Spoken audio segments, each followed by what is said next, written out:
Hi everyone. So first of all, a very warm happy new year. May this year will be super productive for you and you guys will be able to achieve your all the goals. Okay. So let's just get started.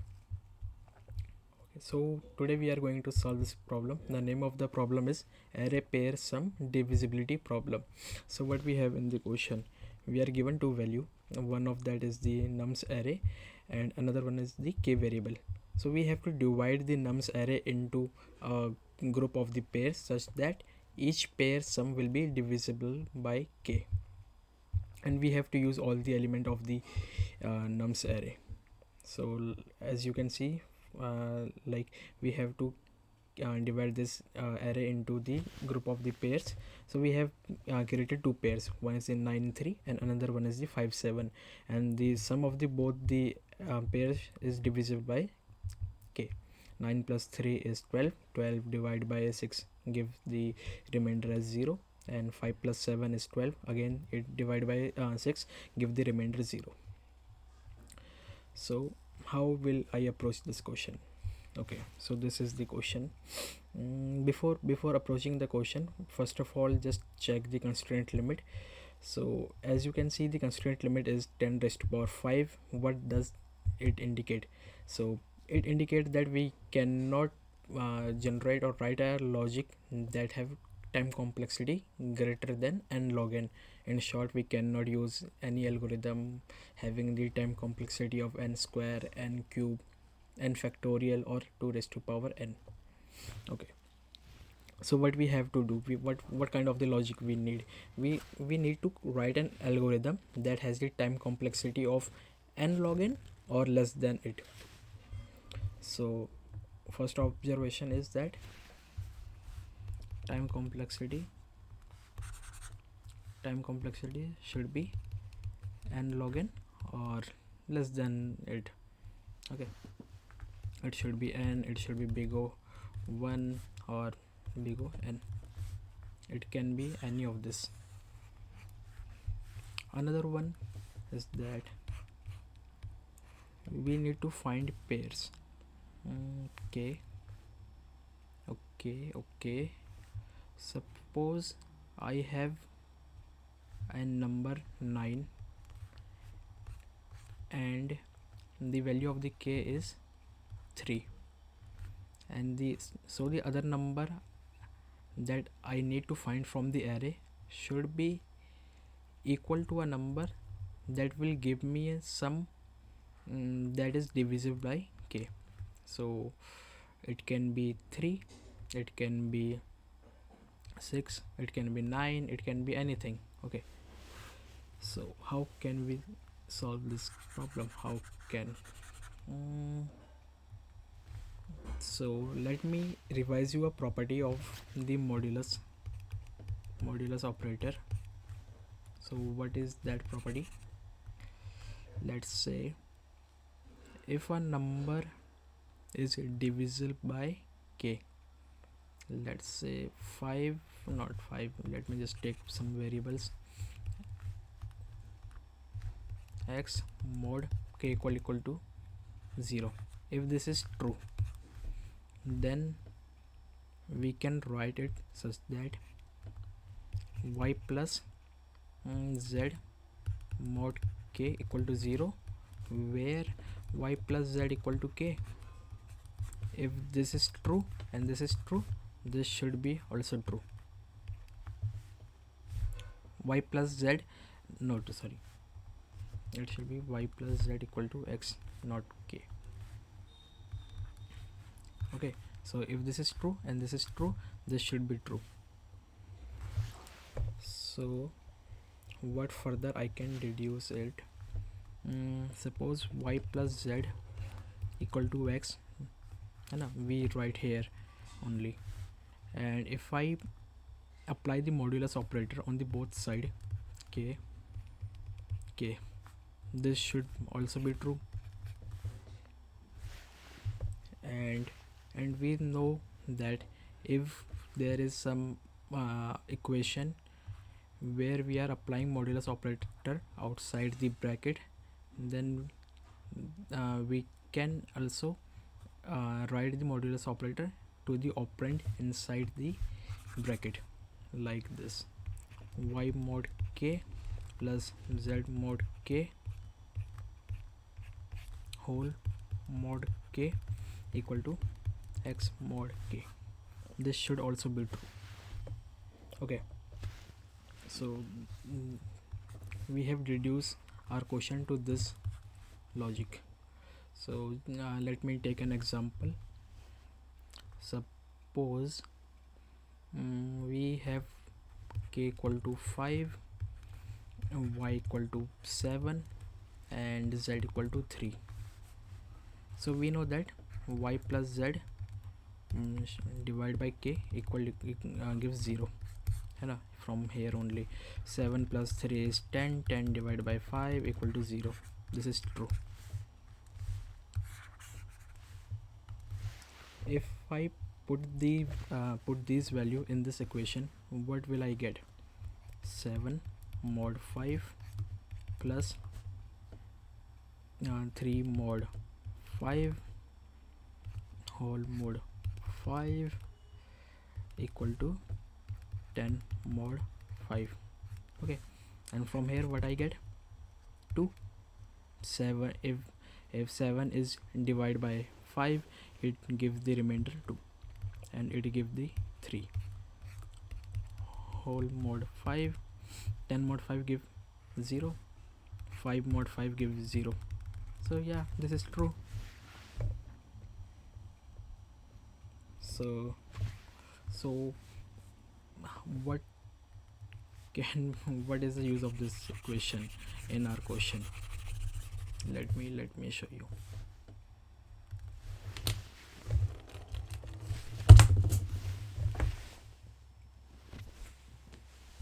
Just a second.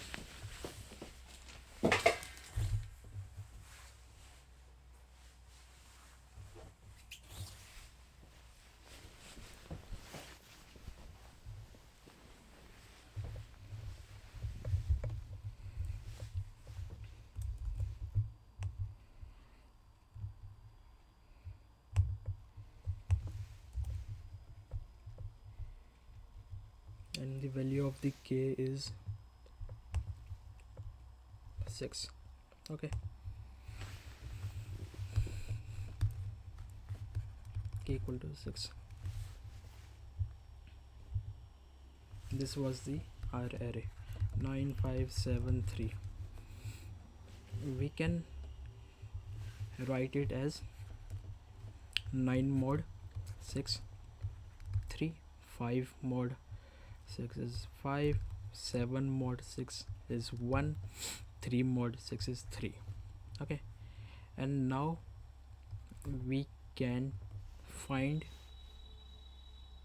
or we can generate pairs having the sum equal to 6.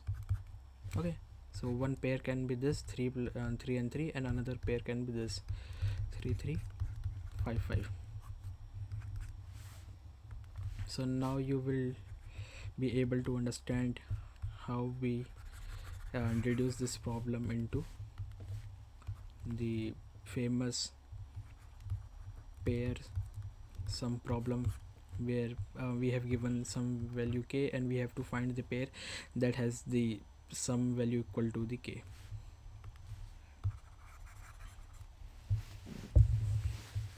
Now the next logic is that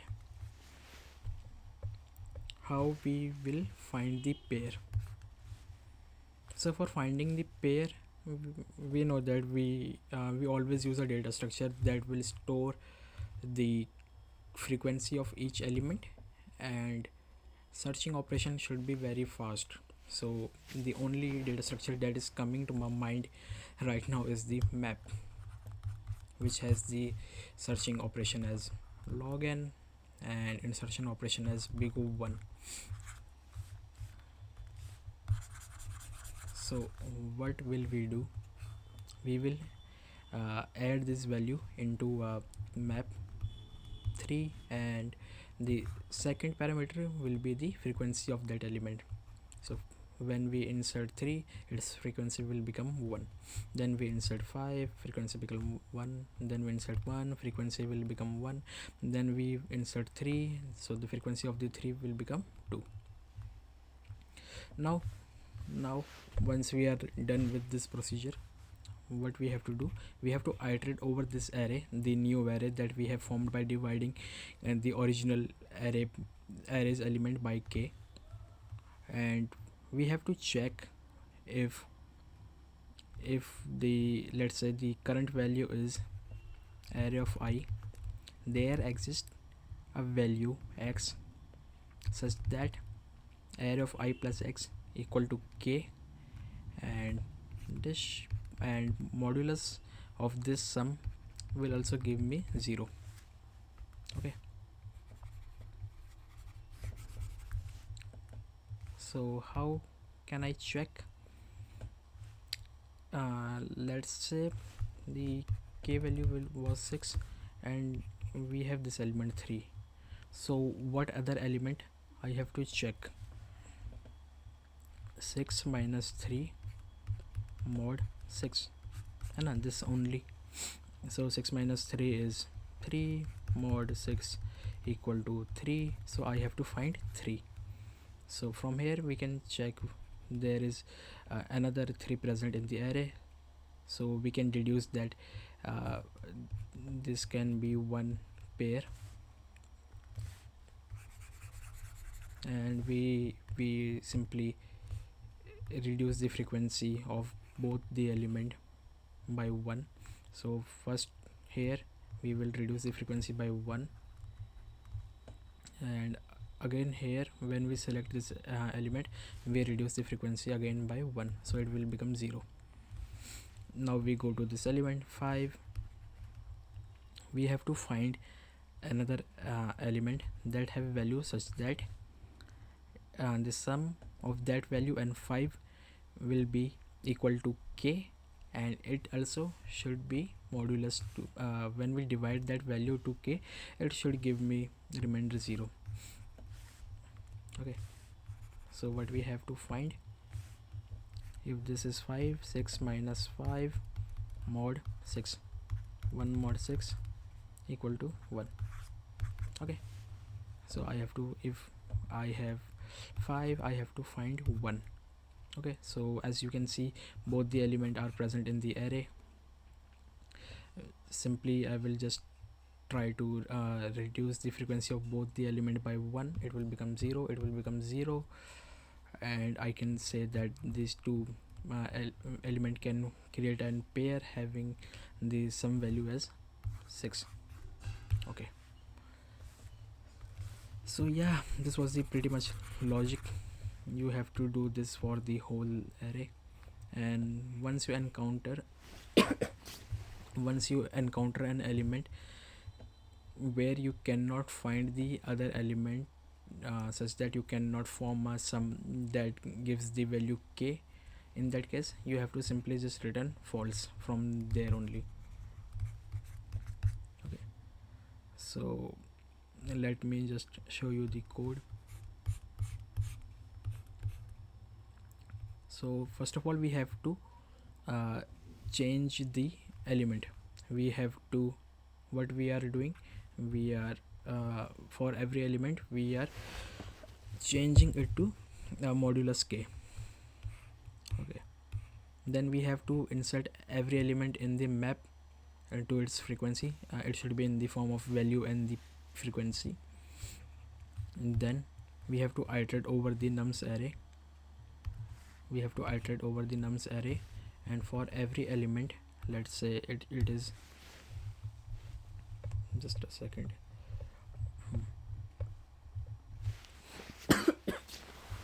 and for every element we have to check whether there exists an element that has the value equal to k minus nums I modulus k.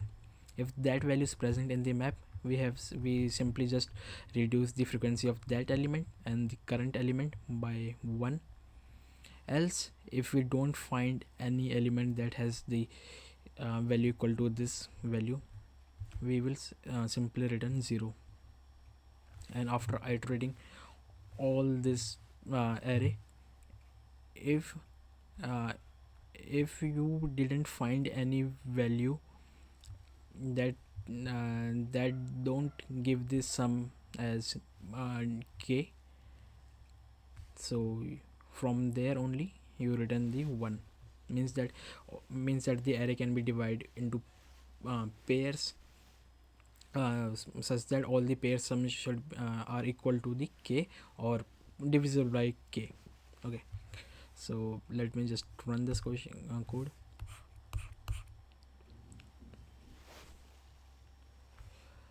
4697, yeah, it is giving true. Let me try to submit this question.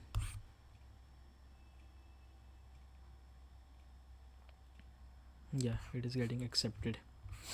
So what is the time complexity of this algorithm?